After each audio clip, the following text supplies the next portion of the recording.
आणि अशा पारमार्थिक लोकांच्या, प्रामाणिक लोकांच्या, इमानदार लोकांच्या, सत्यवादी लोकांच्या जीवनातच असा एखादा काही हादसा घडून जातो की त्या माणसाचा देवावरचा विश्वासच उडतो दत्तभाऊ.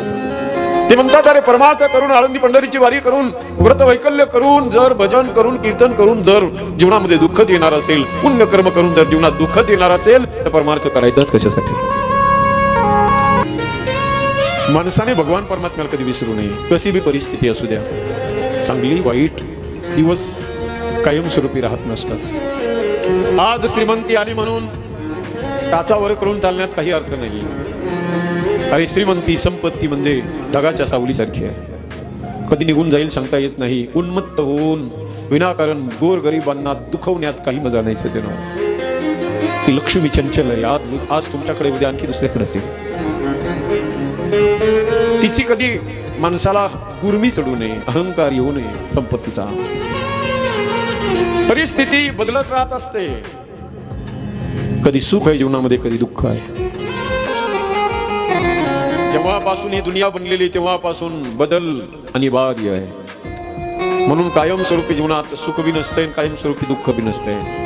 जरी दुःख आलं ना सज्जन हो, बऱ्याचदा काही लोक विचार करतात, महाराज आयुष्यभर परमार्थ केला, जीवनभर परमार्थ केला, कधी कुणाचं वाईट केलं नाही, पण तरीही आमच्या जीवनातलं दुःख संपतच नाही महाराज, काय करावं? आणि अशा परमार्थिक लोकांच्या, प्रामाणिक लोकांच्या, इमानदार लोकांच्या, सत्यवादी लोकांच्या जीवनातच असा एखादा काही हादसा घडून जातो की त्या माणसाचा देवावरचा विश्वासच उडतो दत्तभाऊ.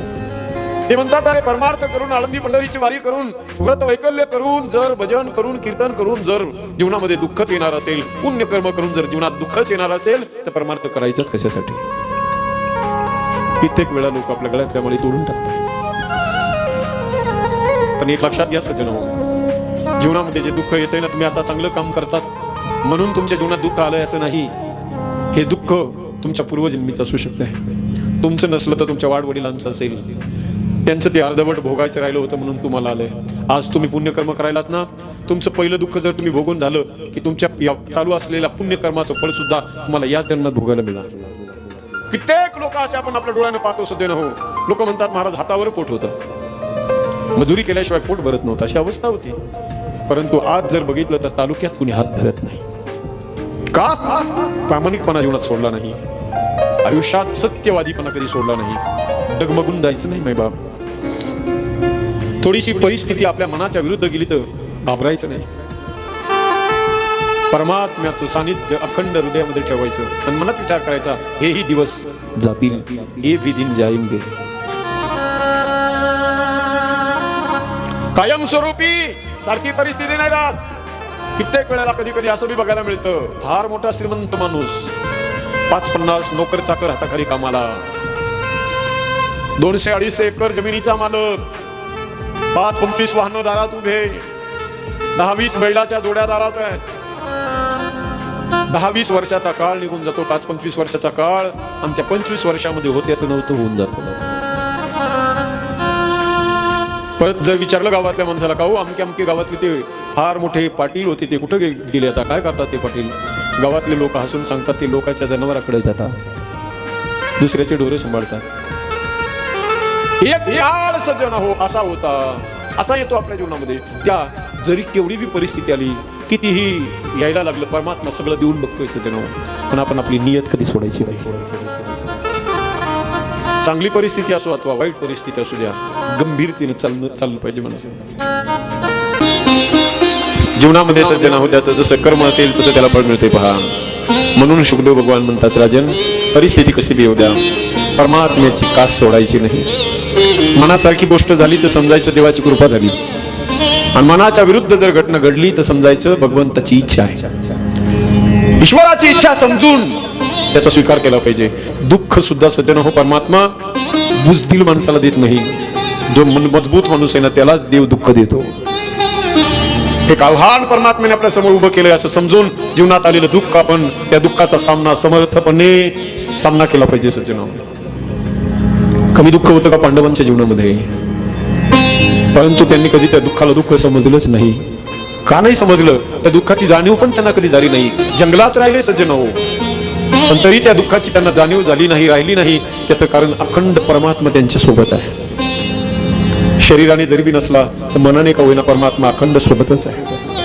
अरे झोपेत सुद्धा अर्जुनाच्या रोमारोमामधून श्रीकृष्ण जय कृष्ण श्रीकृष्ण जय कृष्ण शब्द बाहेर निघायचे. किती प्रेम असेल देवावर सज्जन हो. राजन, भगवंतानं जशी परिस्थिती दिली त्या परिस्थितीचा स्वीकार माणसानं केला पाहिजे, एक आव्हान समजून. असाच एक जीवनामध्ये त्याच्या अतिशय गरिबी होती. गरीब असणारा भक्त नाव होतं त्याचं सुदामा. त्या सुदामाच्या जीवनामध्ये काही नव्हतं, अतिशय गरीब. सकाळी खाल्लं तर काय, संध्याकाळी खाऊ पण काय. हे बघा, जीवनामध्ये माणसानं गरीब असावं. कारण गरीब व्हायचं का श्रीमंत हे आपल्या हातात नसतं. गरीबाच्या घरी जन्माला यायचं का श्रीमंताच्या घरी आपण नाही ठरवू शकत. गरीब असलं तरी हरकत नाही माणसाने, पण माणसानं जीवनामध्ये दरिद्री नसावं. गरीब आणि दरिद्री या दोन शब्दामध्ये फार अंतर आहे. गरिबी असलेली परवडेल, पण दरिद्री असू नये माणसाने. दरिद्री कुणाला म्हणता सांगू? देवानं तुम्हाला किती बी जरी दिलं, तुमच्या अपेक्षेपेक्षा दुप्पट जरी दिलं देवानं दिलं, तरी ज्याचं मन कधी भरत नाही, ज्याच्या मनात कधी समाधान होत नाही, त्याला समजावं दरिद्री आहे. कमी देतो का परमात्मा? खरं सांगा, इमानदारीने सांगा. एकच दाना आपण ज्वारीच्या शेतामध्ये टाकतो, त्याचे 1000 दाणे तो परमात्मा तुम्हाला देतो. आणखी काय द्यायला पाहिजे सांगा ना? हे उपकारच नाहीत का त्या परमात्म्याचे? सुदामा गरीब आहे सज्जन हो, पण दरिद्री नाही. दारिद्र्य हे विचारामध्ये असतं आणि गरिबी ही परिस्थितीमध्ये असते. परिस्थिती कशी जरी असली ना सज्जन हो, ती बदलत असते. मी आता बोललो तुम्हाला, परंतु वैचारिक दारिद्र्य कधी आपल्या जीवनात येऊ द्यायचं नाही. परिस्थिती आज आहे उद्या नाही, ती बदलत राहणार आहे, परंतु विचाराचं ग्रेटनेस अखंड मरेपर्यंत कायम राहिलं पाहिजे.